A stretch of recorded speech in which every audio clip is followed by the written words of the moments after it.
So the path that I was on to become a school sister at Notre Dame really began probably as a child, not so much to be a sister, to be honest, but my first dream was to become a lawyer. So as a child, I would watch, of course, Perry Mason and other shows like that, and I was always drawn to being in the courtroom and to really represent, especially those who are voiceless, and to kind of be an advocate for people in the courtroom. So that was kind of what got me going on my journey, I guess you would say, towards that ministry, really. I didn't know it was a ministry at the time.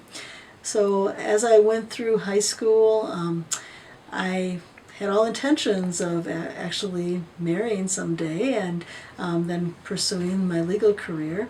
And then when I was I guess I was a senior in high school, a friend of mine asked me if I would go with her on a vocation retreat because she didn't want to go alone. I didn't know what a vocation retreat was, but I thought, oh, I can go on a weekend retreat. And it was at that retreat that I ended up meeting School Sisters of Notre Dame, really for the first time, as well as sisters from other communities, and there were also priests and brothers from men's communities as well.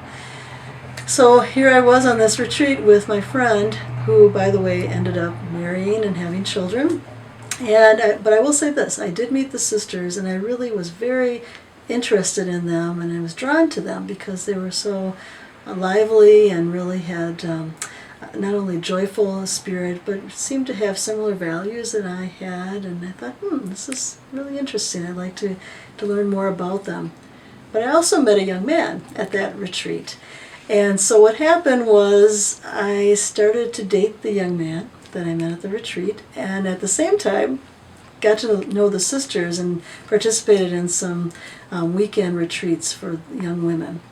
Long story short, I ended up actually graduating from high school. I had gone to prom, senior prom, with this fella that I met on retreat, and even though I was very young, he was going off to the Naval Academy, so he asked me to marry him. We became engaged.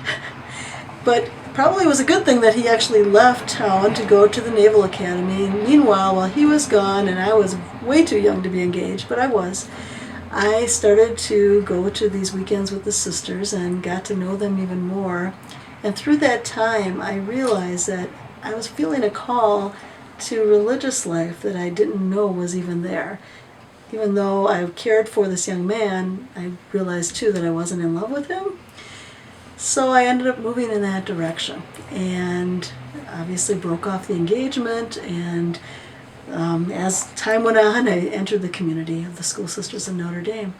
So that's how I got there.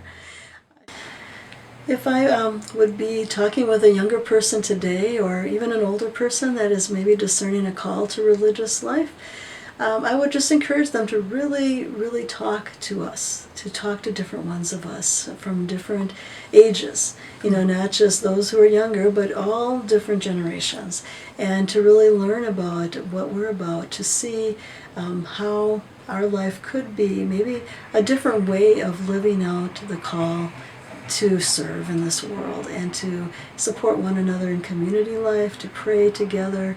I think that we have a great potential in our community to do good and to make a difference. There's a lot of hurt in this world, there's a lot of division, there's a lot of the polarities that we see that exist. But I think that because of our mission to bring all to oneness in Jesus Christ, that we can do it in a unique way.